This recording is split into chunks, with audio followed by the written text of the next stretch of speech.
આજરોજ જ્યારે મને પ્રદેશ ભાજપ અને રાજકોટ શહેર ભાજપના પ્રમુખ શ્રી ભાઈ શ્રી મુકેશભાઈ, પ્રદેશના ઉપાધ્યક્ષ ભાઈ શ્રી ભરતભાઈ, રાજકોટ લોકસભાના ઉમેદવાર રૂપાલા સાહેબ, રાજ્યસભાના સાંસદ રામભાઈ મોકરિયા, ધારાસભ્ય શ્રી બેન દર્શિતાબેન, ભાઈ પાંભરજી, ધ્રુવભાઈ, આ બધાએ જે રીતે જે ઉમળકાથી મને આજે ભાજપમાં તમે પૂછો એ પહેલાં હું કહી દઉં છું કે ફરીથી આવકાર્યો છું. અને ત્યારે હું આ સમગ્ર રાજકોટ ભાજપ અને ગુજરાત ભાજપનું આભારી છું. આ તકે મારા મિત્રો જેમણે પોતાની રાજકીય કારકિર્દી મારી સાથે ચાલુ કરી છે એવા રાજકોટના પૂર્વ ડેપ્યુટી મેયર ભાઈ શ્રી ભરતભાઈ, જે પ્રદેશમાં ઓબીસી સેલના ચેરમેન પણ રહી ચૂક્યા છે, રાજકોટ શહેર કોંગ્રેસના મહામંત્રી ભાઈ રવિ, ભાઈ સાગર, ભાઈ દિનેશભાઈ સહિત અસંખ્ય કાર્યકર્તાઓ મારી સાથે આજે ભારતીય જનતા પક્ષનો ખેસ ધારણ કર્યો છે.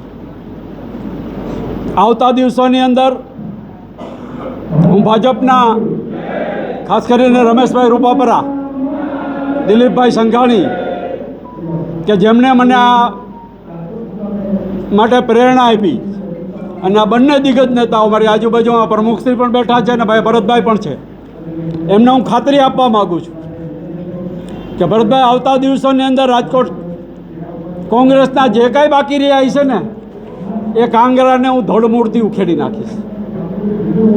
આજે મૃતપાય થયેલી કોંગ્રેસને મૃતપાય સાવ કરી દેવાની છે. અને એ તકે તમે લોકોએ જે મને આવકાર આપ્યો છે, એક મિત્ર તરીકે જે સન્માન આપ્યું છે, માટે હું તમારા બધાનો આભારી છું.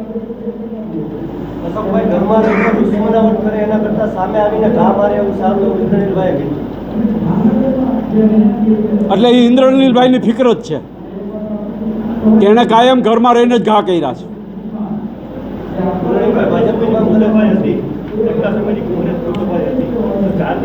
આટલા સમયથી મેં નથી કીધું, આટલા સમયથી નથી કીધું, હાલની સ્થિતિ વિશે મેં કીધું છે.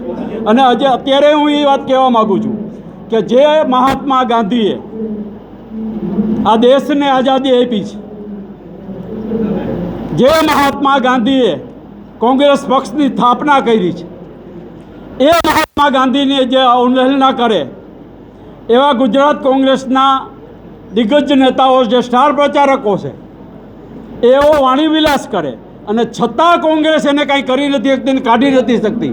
કારણ કે કોંગ્રેસની આજની સ્થિતિ એવી છે કે મારો ઈ સારો, સારો ઈ મારો નહીં. અને એ જ્યારે ચાલુ છે ગુજરાત પ્રદેશ કોંગ્રેસની અંદર, અને એટલા માટે આજે આ કેસરીઓ ધારણ કર્યો છે.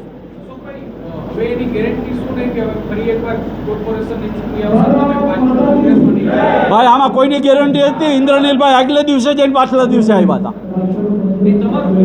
ના, એટલે હું તમને જેના વિશે તમે પૂછવા માંગો છો એનો જવાબ આપું છું કે મારો એ તારો વાત છે, મારો એ સારો, સારો એ મારો નથી. એ સ્થિતિમાં જે હશે ત્યારે હું ત્યાં નહીં જાઉં.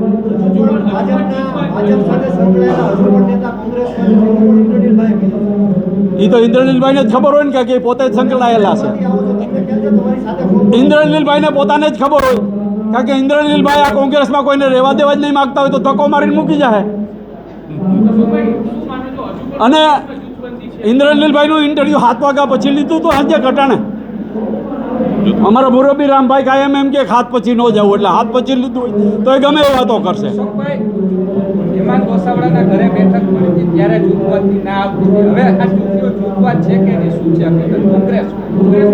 તેથી મેં કીધું કે જે પરિસ્થિતિ હતી એમાંથી ઉમેદવાર જ્યારે ત્યાં આવ્યા, તમે જે પ્રશ્ન પૂછવા માગો છો એનો જવાબ આપું છું. ઉમેદવાર વિશે ખુલીને વાત થઈ, ઉમેદવારની હાજરીમાં થઈ, અમારા પ્રદેશના પ્રભારીની હાજરીમાં વાત થઈ. પણ જો એનો અમલ જ ન થવાનો હોય, આજે અહીંયા ભરતભાઈ છે ઉમેદવાર, હમણાં જ અહીંથી ગયા, જો એમની સાથે ચર્ચા પછી જો એનું રિઝલ્ટ 20 દિવસ સુધી ન આવવાનું હોય તો જૂથવાદ છે એ નક્કી છે, એમાં ક્યાં નવી વાત છે? કોણ આખી આ કોંગ્રેસને ચલાવી રહ્યું છે રાજકોટ શહેર? મારે કોઈને નામ દઈને મોટો નથી કરવો, તમે મારા કરતાં વિશેષ જાણો છો. હજી અમારા કોંગ્રેસ તૂટે છે. કોંગ્રેસ તો કાયમ તૂટવાની છે હવે, કારણ કે જે લોકોના હાથમાં ગુજરાત પ્રદેશ કોંગ્રેસનું શાસન છે, મેં તમને કીધું એના જેવી સ્થિતિ છે કે મારો ઈ સારો, સારો ઈ મારો નહીં, એ સ્થિતિ જ્યાં સુધી રહેશે ત્યાં સુધી કોંગ્રેસ તૂટતી રહેવાની છે અને તૂટશે. હું મારા એક મિત્ર પાછા અહીંયા આવી ગયા છે, રસ્તામાં હતા. અશોકભાઈ, સ્થાનિક નેતાઓ સાથે પ્રદેશના નેતાઓ સાથે પ્રોબ્લેમ છે. તમે સીધા દેવો પ્રેમમાંથી બહાર નીકળી જાઓ. અશોકભાઈ, સ્થાનિક નેતાઓ સાથે પ્રોબ્લેમ છે કે પ્રદેશ કે રાષ્ટ્રીય કોની સાથે? વ્યક્તિગત કોઈની હારે કોઈ વાંધો નથી, પણ જ્યાં સિદ્ધાંતની વાત આવે, જે સિદ્ધાંતની વાત કરીને જે વાતો આપણે ઉપર સુધી રજૂઆતો કરી હોય, એ રજૂઆતોનો જો પ્રતિસાદ ન મળે તો તમે ઉપરથી નીચે સુધી ગમે એની સાથે કરો, બધાની સાથે તકલીફ થાય જ. કારણ કે જ્યાં સિદ્ધાંત છે અને સિદ્ધાંત હારે બાળછોડ કરવામાં હું ક્યારે માનતો નથી, જ્યાં સુધી તમે મને વ્યક્તિગત ઓળખો છો ત્યાં સુધી. ભારતીય જનતા પાર્ટીમાં શહેર કોંગ્રેસના પૂર્વ પ્રમુખ, પૂર્વ મેયર અને પ્રદેશ કોંગ્રેસના મહામંત્રી અશોકભાઈ ડાંગર આવી રહ્યા છે, ત્યારે એમનું સ્વાગત કરીએ છીએ. મુકેશભાઈ દોશી શહેર અધ્યક્ષ એમનું ખેસ પહેરાવીને સ્વાગત કરશે માન્ય ઉમેદવાર રૂપાલા સાહેબની ઉપસ્થિતિમાં.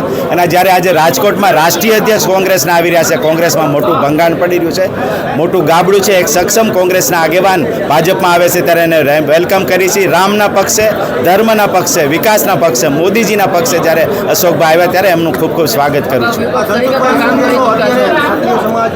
ભારતીય જનતા પાર્ટી સૌને સાથે લઈને ચાલી રહી છે અને વિકાસમાં સૌ જોડાઈ રહ્યા છે, ત્યારે એ કોંગ્રેસમાં મોટું ભંગાણ છે.